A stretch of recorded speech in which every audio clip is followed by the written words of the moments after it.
中印最新一次谈判出现重大分歧，边境对峙将会继续。就在军事观察人士判断对峙可能缓和之际，却从印度传来了坏消息。然而，在中国的强势反制下，印度村民对印军投下了不信任票。据俄罗斯媒体最新报道，印度东部军队司令潘德近日表示，印度可能会修改和中国达成的边境协定书，这决定正被印度高层讨论。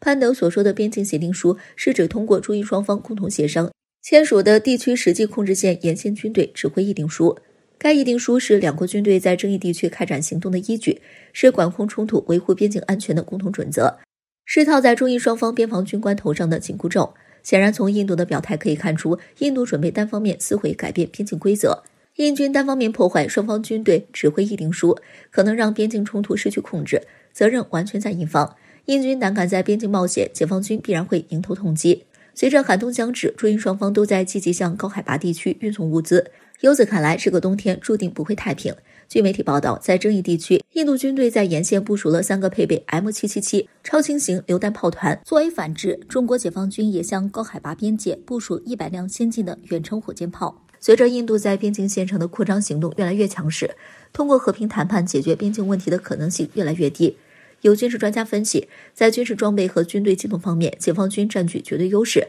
但中印双方的最大敌人却是天气。入冬以后大雪封山，将严重影响军队的机动部署。然而，中国军队在这方面已经进行了严格的演练，足以克服困难。即便是在冬季，印军也讨不到任何好处。要想了解边境局势，从当地村民的反应也能了解到一些小秘密。中国是一个热爱和平的国家，中国军队绝对不会主动升级边境冲突，但遇到印军的挑衅，必定会以雷霆手段敲碎印军的幻想，这也给当地中国边民强大的信心。值得一提的是，印度一方面却完全是另外一副场景。据媒体报道，因为印度军队在拉达克地区四处建设军事基地，沿线村民失去了牧场，时刻生活在恐惧之中。在印军控制一侧，村民纷纷要求印度高层帮助他们搬家。据了解，尽管印军计划效仿克什米尔边境一样建造掩体，但大量村民仍然不相信印军能够保护他们的安全，坚持要求搬迁，在其他地方补偿土地和住所。在此提醒印军，如果打算继续在边境挑衅滋事，事先帮助村民搬家是明智的。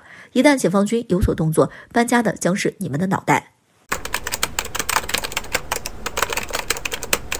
在10月18号，我国台海网援引了台媒的消息称，台军在日前组织了一场名为汉光37号的兵棋推演，而推演结果让台湾省上下大为鼓舞，居然是以台军大胜对岸而告终。推演结束时的战损比例甚至打破了美国五角大楼连续18次全部输给我国的记录，比军事实力世界第一的美军还厉害。台媒名嘴们直呼不可战胜。在消息放出当天，外界就对于该消息保持着高度的关注，对于台军如何打破美军纪录感到十分好奇。在19号，就有台媒对外爆料，在这个推演中，台军给自己设定了一些非常离谱的设计，让整个兵推显得十分像游戏。在这个汉光37号的推演中，台当局将所有的导弹和战机藏了起来，默认修建了大规模的山间掩体。在第一轮较量中，对岸的火箭弹、导弹、无人机等全炸在了山上，然后台当局进行反击，而对岸部队全部都是聚集起来站在原地，等岛内的导弹落地，而且还是100%的精准命中。然而经过3轮这样的模式以后，兵棋推演结果是台军大胜对岸。如此儿戏的推演，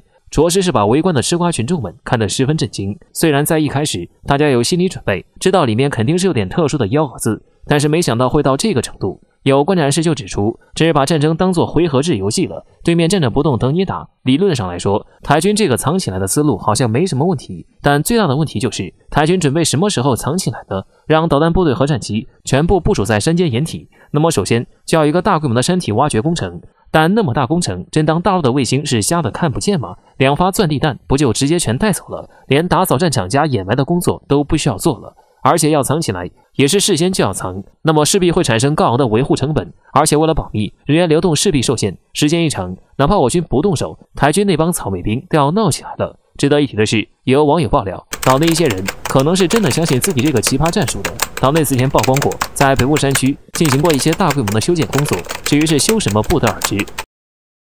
但是考虑到连一个普通网友都能知道的消息，我军只怕掌握得更详细。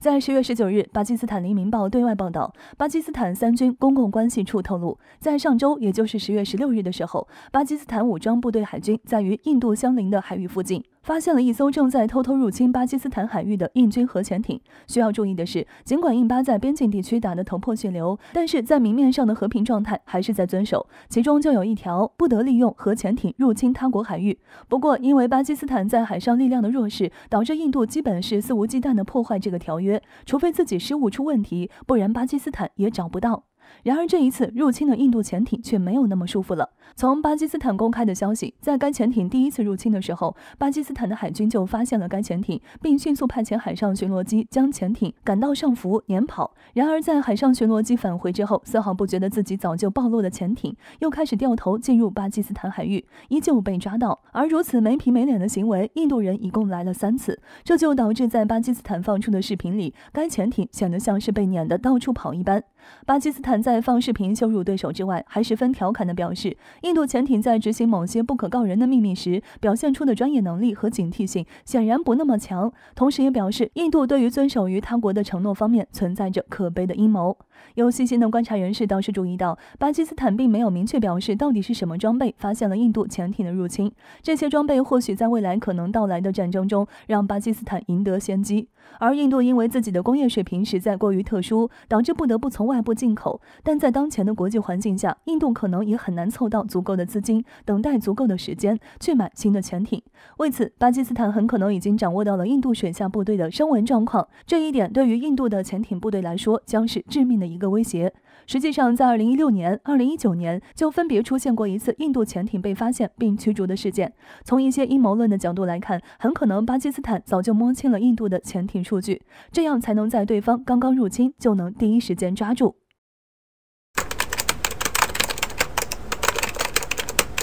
美国作为曾经国际大国的标杆，现在国际事务的脚那啥的棍的，以至于让不少人喊打喊杀。而这大多数时候都来自美国在欧亚大陆上搞的那些个事儿。10月20号，俄罗斯空军再次在黑海上与美国空军战机进行对峙。据俄罗斯国防部发声，前一天俄罗斯突然检测到黑海上空有不明飞行物正急速接近俄方领空，在经过监测后发现不明飞行物是2架美国 B-1B 战略轰炸机，于是俄方当即出动2架苏30战机紧急升空进行拦截。值得一提的是，在苏30紧急升空准备对美国轰炸机进行伴飞拦截的时候，再次发现2架美国轰炸机的后面还有2架 KC-135空中加油机。很显然，美国空军这回来势汹汹。而且按照俄罗斯方面的说法，这还是美国在3天之内第2次派出轰炸机靠近俄罗斯领空。17号，俄罗斯1架米格31就已经在日本海伴飞拦截了1架美军 B-1B 战略轰炸机。所以从美军这番动作来看，这是准备对俄罗斯出手了。对于俄罗斯发布的这则消息，美国自然是矢口否认，这只是一次常规飞行训练，没有针对俄罗斯的意思。但是这种话大家听听就好，美国借口从来都是冠冕堂皇，实际意思不用说，大家也都清楚。没有想法，美国也不会一再用轰炸机靠近俄罗斯领空。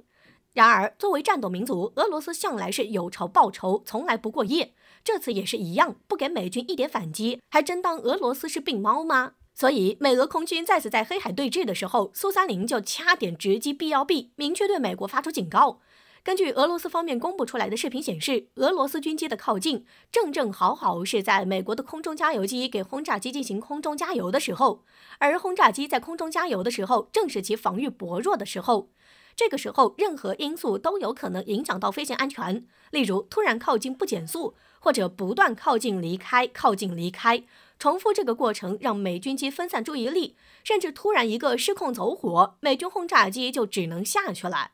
所以，虽然不确定这次俄军机是特意选择的，还是恰好撞上，但是这般直击美军机加油的薄弱环节，足以让美国重新安静一段时间。毕竟有时候没有证据那就是巧合，就算美国随便指控，这对于俄罗斯来说完全就是不痛不痒。而最为关键的是，在这件事发生后，俄罗斯方面的态度就令人惊讶了。俄方明确对美国提出要求，希望减少此类事情的发生，没有一句威胁，但暗含的意思却不一般。甚至有俄罗斯人直接对此事发表评论，是时候让他沉海了。在这里，这个他指的自然是美国军机了。也就是说，一旦美国再次过线，那么等待美国的或许就不是伴飞了。